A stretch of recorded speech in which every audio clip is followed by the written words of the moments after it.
Good morning, good afternoon, good evening, whatever time zone you are in. My name is Attorney Justin Camper, and I'm your favorite criminal defense attorney, here to give you some on-the-go legal tips. And on today, I want to talk about the upcoming charges on Lil Durk and how you can learn from his case. So let's talk about it.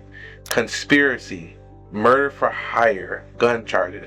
A lot is going on here, and let's talk a little bit about what's happening and how we can learn from his situation. On August 2022, there was a shooting that went down at the gas station. It was near Beverly Center in LA. And prosecutors are arguing that Lil Durk, whose name is Dirk Banks, had ordered a hit on one of his rivals under the name of TB. And the shooting ended up killing TB's family member, and that person has been identified as SR. And so now the feds are gathering up a conspiracy between him and the people in his crew. And the people in his crew was called OTF, meaning only the family. And they're saying that they had conspired, they gathered a plan to kill TB. And the plan was that they were going to ambush him at this gas station, and they were going to be firing at least 18 shots. And they ended up firing at least 18 shots at this gas station. The twist was that they used machine guns, which is also a federal charge. And that's a really big deal in federal court. Durk was not alone in his indictment with the federal courts. 5 other individuals were indicted as well. His charges are conspiracy to commit murder, murder to hire using interstate facilities, and then using machine guns in the furtherance of a crime. These are the charges that he's faced with, and he's actually facing life in prison if he's found convicted of these charges. So let's talk about how they got him. They found flight records, hotel bookings, credit card receipts, and they even have text messages where Durk allegedly told someone, "Don't book no fights involved with my name involved in it." That's conspiracy 101. They got a paper trail and digital evidence, and it's game time for the feds. So what can we really learn from this situation? The feds spent hundreds of hours doing surveillance, pulling warrants, analyzing forensic evidence.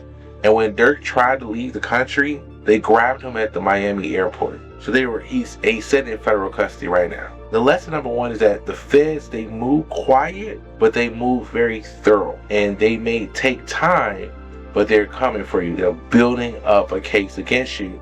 And so by the time charges hit, they make sure they have enough evidence to basically slam you once you are being charged. And so with Lil Durk, they got receipts, they got flights, they got text messages, they got phone calls. This incident happened in 2022. He was constantly under investigation, didn't know it. And if you believe that you're under investigation, I would say definitely reach out to a lawyer as soon as possible and stay silent. Be aware of your conversations with people that you're talking to, because they might be the ones that be setting you up. They might be wired. They might be trying to protect themselves, and they've gotten called, and so they're trying to turn on you. So make sure you keep that in mind if you think you might be under investigation. And you can always definitely talk to a lawyer and set up a consultation. Lesson number 2.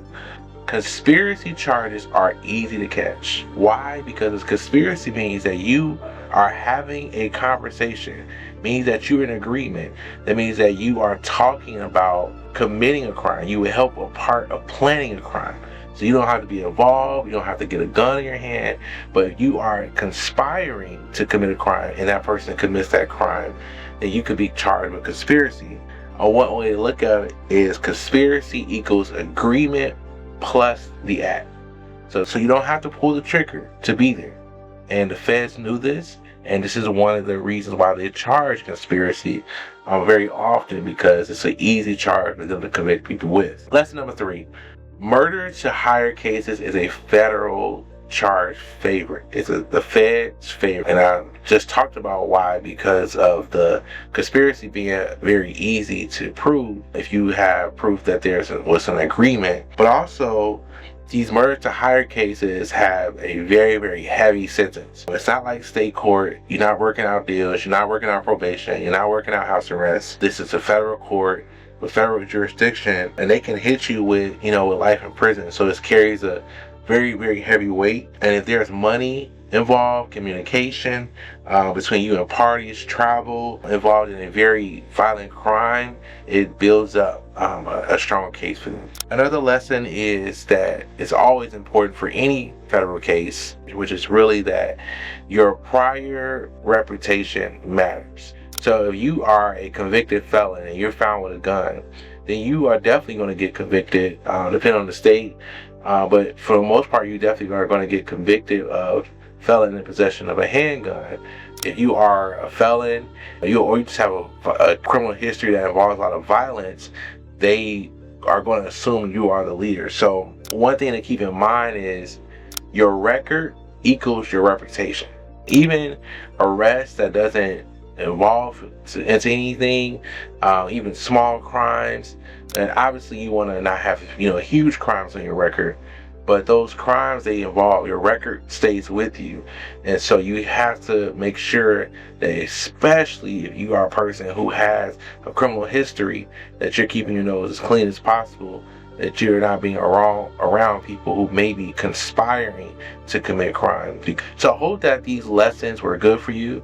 I think the one thing that is true throughout all of this is that you definitely need an attorney if you feel like you may be under investigation, you or your loved one, or if you or your loved one has been charged with a crime, whether it's federal or state court, because even with state cases, they can be enhanced to federal court. So it's really important to make sure that you have a lawyer.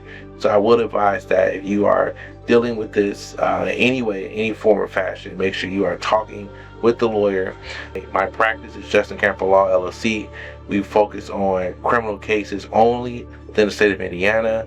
And I'm looking forward to talking to you if you might be one of those people who are facing charges or maybe under investigation and looking to get legal help. So feel free to reach out. We have a team of lawyers ready to talk to you, ready to give you a consultation, ready to help you in your situation. Hopefully all of this was extremely beneficial for you. Please like, subscribe, watch the next video, and always remember to stay legal. I'll see you in the next video.